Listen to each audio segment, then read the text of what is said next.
নমস্কার বন্ধুরা, আজকে আমি লাউয়ের একদম নতুন ধরনের একটা রেসিপি নিয়ে এসেছি। সম্পূর্ণ নিরামিষ আর দারুণ সুস্বাদু এই রান্নাটা গরম ভাতের সাথে খেতে ভীষণ ভালো হয়। শুধুমাত্র এক মুঠ চাল আর ডাল দিয়ে তৈরি লাউয়ের এই রেসিপিটা বানানোও খুব সহজ, আর বাচ্চা থেকে বুড়ো সবার জন্যই কিন্তু এটা উপকারী।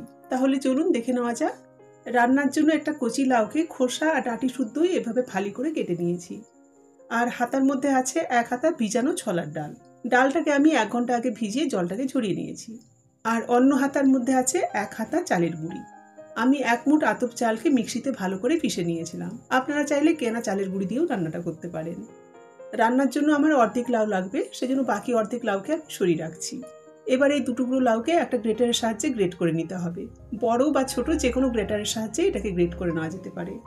কচি লাউয়ের খোসা না ফেললেও চলে, সেজন্য আমি খোসা শুদ্ধই রান্নাটা করছি। আর এটা পেটের পক্ষেও ভালো। লাউয়ের শেষের অংশটাও যাতে ভালোভাবে গ্রেট করা যায়, সেজন্য আমি ডাঁটি শুদ্ধ কেটে নিয়েছিলাম। লাউটাকে কিন্তু গ্রেট করে নিলেই বেশি ভালো হয়, বটিতে কুচালে অতটা মিহি হবে না। হয়ে গেছে গ্রেট করা। এবার এই ডাঁটির অংশটা ফেলে বাকি টুকরোটাও একইভাবে গ্রেট করে নিতে হবে। গ্রেট করে নেওয়ার পর এবার হাতের সাহায্যে চেপে চেপে লাউয়ের জলটাকে নিংড়ে নিতে হবে।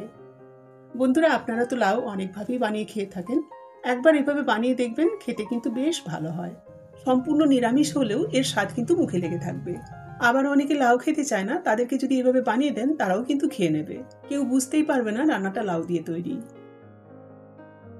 নিংড়ে নেওয়ার পর লাউ থেকে যে জলটা বেরিয়েছে, এটা না ফেলে কোনো সবজিতেও দিয়ে দিতে পারেন বা এমনিও খেতে পারেন।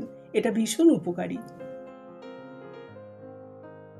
এবার এই নিংড়ে নেওয়া লাউয়ের মধ্যে আমি কিছু মশলা মেশাবো। প্রথমে দিয়ে দিলাম পরিমাণ মতো নুন। তারপরে বাটিতে আমি 2টো কাঁচা লঙ্কা আর 1 ইঞ্চি আদাকে কুচি করে রেখেছিলাম, এটা দিয়ে দিচ্ছি। আর দিচ্ছি 1 চা চামচ করে জিরে গুঁড়ো আর ধনে গুঁড়ো। সাথে হাফ চা চামচের কম লঙ্কা গুঁড়ো আর হলুদ গুঁড়োও দিয়ে দিলাম। এবারে সব মশলাকে লাউয়ের সাথে খুব ভালো করে মেখে নিতে হবে। কিছুক্ষণ ভালো করে মিশিয়ে নেওয়ার পর হালকা হাতে একটুখানি চটকে নিতে হবে, যাতে লাউটা নরম হয় আর এর থেকে জল ছাড়ে। কারণ এর মধ্যে এবারে আমি চালের গুঁড়ি মেশাবো, সেজন্য একটুখানি নরম হওয়া দরকার। এই যে এবারে নরম হয়ে গেছে, আর নুন দেওয়ার জন্য এর থেকে বেশ কিছুটা জলও ছেড়েছে। এবারে বাইন্ডিংয়ের জন্য আমি এতে চালের গুঁড়ি মেশাবো। আমি যে 1 হাতা চালের গুঁড়ি নিয়েছিলাম তার থেকে অর্ধেক দিয়ে আগে মেখে নেব, তারপরে বাকিটা দিয়ে দেবো। মিশ্রণটাকে বেশ লদবদে করে বানাতে হবে। টিকিয়া বা কোপ্তা বানানোর জন্য যেভাবে মিশ্রণ তৈরি করা হয় সেভাবেই এটাকে বানাতে হবে। আপনারা চাইলে চালের গুঁড়ির পরিবর্তে বেসনও দিতে পারেন, তবে চালের গুঁড়ি দিলে টিকিয়াটা বেশ মুচমুচে হবে। পুরো 1 হাতা চালের গুঁড়ি দিয়ে আমি মিশ্রণটাকে এভাবে বানিয়ে নিয়েছি। এবার এর থেকে অল্প অল্প মিশ্রণ হাতের মধ্যে নিয়ে ছোট ছোট টিকিয়ার আকার দেব। আপনারা চাইলে এটাকে গোল গোল কোপ্তার আকারও দিতে পারেন। এই যে গোল করে নিয়ে এভাবে উপরটা একটুখানি চেপে দিলে এটা টিকিয়ার আকার চলে আসবে। এভাবে সব টিকিয়াগুলো বানিয়ে নিতে হবে। হয়ে গেছে বানানো। বেশ ছোট ছোট টিকিয়ার আকারে আমি গড়ে নিয়েছি। এবারে আমি রান্নাটা বসাবো। গ্যাসে কড়াই বসিয়ে অল্প সর্ষে তেল দিয়ে দিলাম। তেলটা ভালো মতো গরম হয়ে গেলে এর মধ্যে এক একটা টিকিয়া দিয়ে দিতে হবে।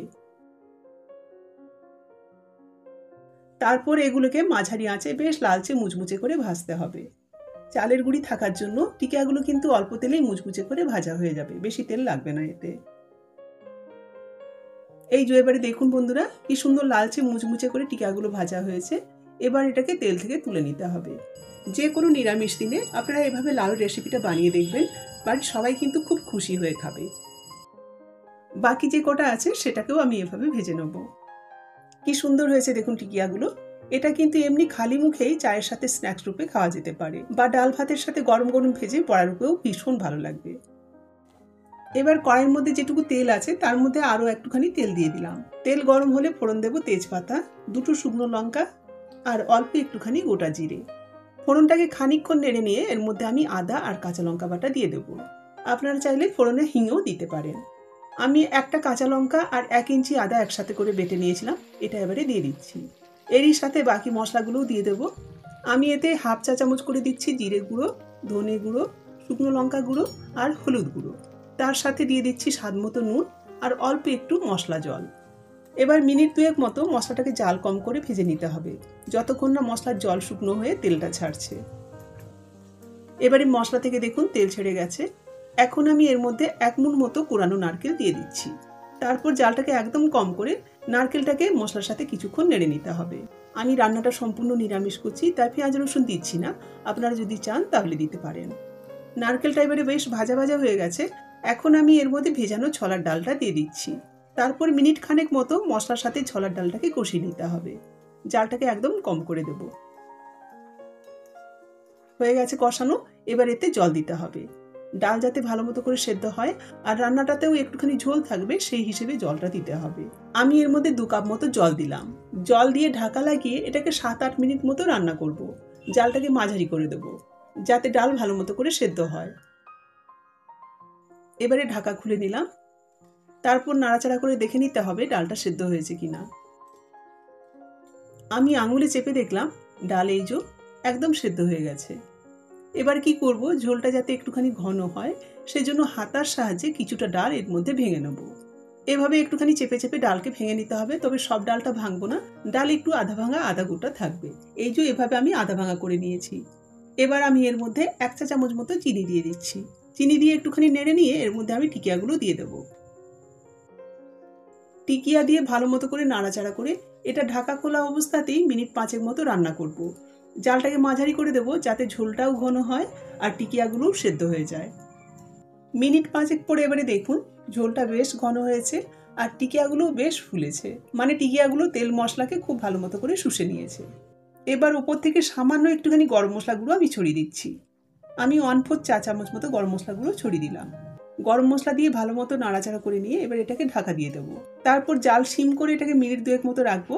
কিছুক্ষণ স্ট্যান্ডিং টাইমে রাখার পর তারপর এটাকে সার্ভ করতে হবে। এবার আমি ঢাকাটা খুললাম। বেশ থকথকে হয়েছে রান্নাটা। এটা গরম ভাতের সাথে খেতে কিন্তু অসাধারণ লাগে। তাহলে আপনারা বাড়িতে একবার লাউকে এভাবে বানিয়ে খান, আর কেমন হলো কমেন্ট করে জানাতে কিন্তু ভুলবেন না। সাথে ভিডিও যদি ভালো লাগে তাহলে চ্যানেলটাকে সাবস্ক্রাইব করার অনুরোধ রইল। ফিরে আসছি আবার নতুন কোনো রেসিপি নিয়ে। ততক্ষণ সকলে খুব ভালো থাকুন, নিজের খেয়াল রাখুন।